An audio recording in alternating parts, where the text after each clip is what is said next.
saying former general manager David Griffin was close to a deal for Jimmy Butler the day that Dan Gilbert let Griffin go. That in particular is what upset James, who doesn't feel the team is improving in its quest to catch the Warriors. Now, to me, the timing of the story is frankly what's most interesting. It comes on the heels of LeBron posting those wistful IG pictures of him in Miami with captions like, "A ton of great memories," which of course itself comes on the heels of LeBron attending a Lakers game at Summer League. I've seen a lot of breathless reports about how all this together means LeBron is angling to leave Cleveland. Look, to me, it's the opposite. LeBron can leave Cleveland next summer if he wants to. This is LeBron trying to push and poke and prod the Cavaliers front office, create enough momentum that they feel they have to do something more active that will in turn help him stay in Cleveland beyond when his contract is up next summer. I've said it a lot of times on this show. I believe LeBron will make his decision about what to do next year based on how competitive the Cavaliers are in next year's finals.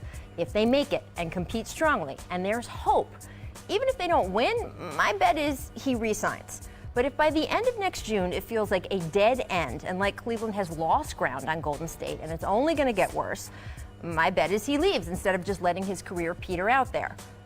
But I don't think he wants to leave. His ties to the community in Cleveland, those are real. His kids go to school there. He just built his mom a house. I think LeBron's ideal version is the Cavaliers do more in the coming months so that when decision time comes due next June, they compete better and it is more attractive for him to stay. And all these little bursts we're seeing are a way of trying to prompt that into happening. Now, Stack, how are you as a player sitting in this seat? Do you understand LeBron's frustration? I definitely understand his frustration. Everybody's getting better. We just got beaten 5 games in the finals. The team we're trying to compete with, we haven't gotten better at all. We're at a standstill. You get rid of our GM. We really don't know what direction we're going. We know that Kevin Love can't play against these athletic teams. What are we going to do? We're just sitting in quicksand. I understand his frustration totally. The frustration level is definitely high. When you have an opportunity to get better and add a Jimmy Butler and it slips through the cracks, you're frustrated because you know the team as built right now cannot beat the Golden State Warriors. You see Boston getting better. They're catching up to Cleveland. And it's just like Cleveland is stuck in this place. Like, truthfully, they should have got swept in the finals. Right. They pulled out a game where they had a record-setting game. So when those type of things happen, you don't have a GM. Chauncey Billups decides not to come join.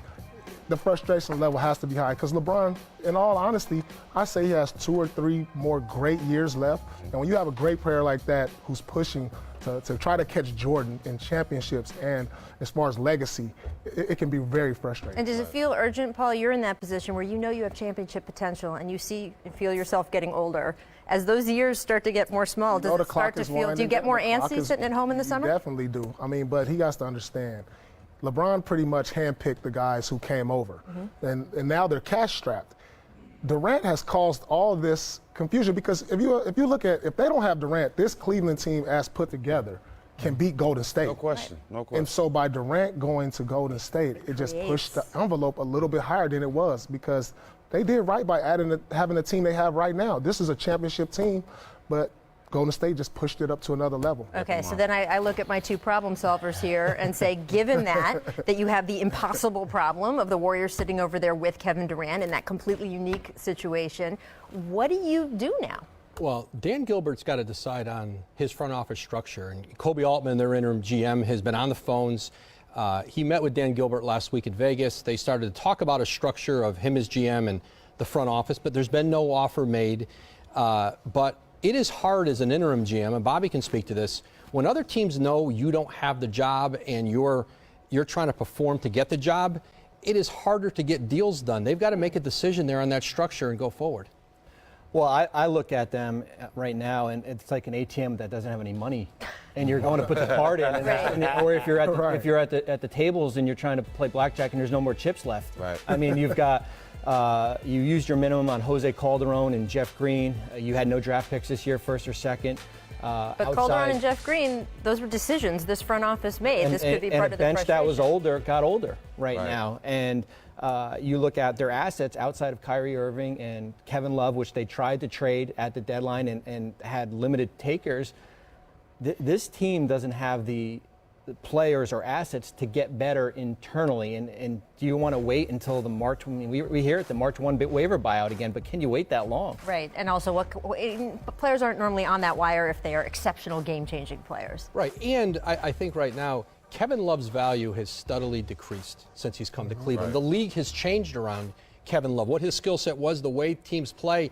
Kobe Altman was very close to a deal on June 30th for Paul George. It was so close, in fact, that Indiana was about to give permission to Paul George to get on the phone with Dan Gilbert. Indiana backed out of it and did the Oklahoma City deal. I mean, we'd be having a very different conversation if they stayed and Paul George is there, but he's not. And like Bobby said, they're in a tough position to get anything done. So your point, though, about when I look here and say, okay, so what's the action, right? LeBron wants some action. Cavaliers fans want some action. What's the action? Your point is that empowering Kobe more and giving him that job permanently, or deciding on some other GM, would help them at least get in the game a little bit more. Right, because David Griffin not only left, but he took Trent Redden with him, who was an important part of that front office. These things are made in teams and groups and decisions. They need to be fully stocked and fully loaded there in terms of their decision-making process, and they're not right now. They've got to empower the guys they have there or hire somebody else. So why did the Cavaliers only offer Chauncey Billups a salary that wasn't sort of even at the league average? That's what Gilbert is. Unbelievable. It's unbelievable. Right, but I think they offered Chauncey what entry-level GMs make. And so what was going to be their structure was if it was going to be Chauncey as president and then pay also for a general manager. But I think what they offered Chauncey was comparable to other starting level executives. And if they wanted him, he could have obviously gotten it done. But the market for GMs, those numbers have gone down in a lot of ways in recent years, especially for first-time GMs. Do you think that they should have spent more? Well, I mean, being that Chauncey was a first-time GM, Dan Gilbert, he doesn't keep his GMs around. I mean, we all know that. Right. I mean, after your contract's up, you're out the door. So, maybe Chauncey looked at it as there's no stability here. Right. LeBron, he might leave, and there's no room for improvement on this team. So he probably saw a job with no upside also. Yeah, tough all the way around, but as you say, they got to find some money in that ATM somehow.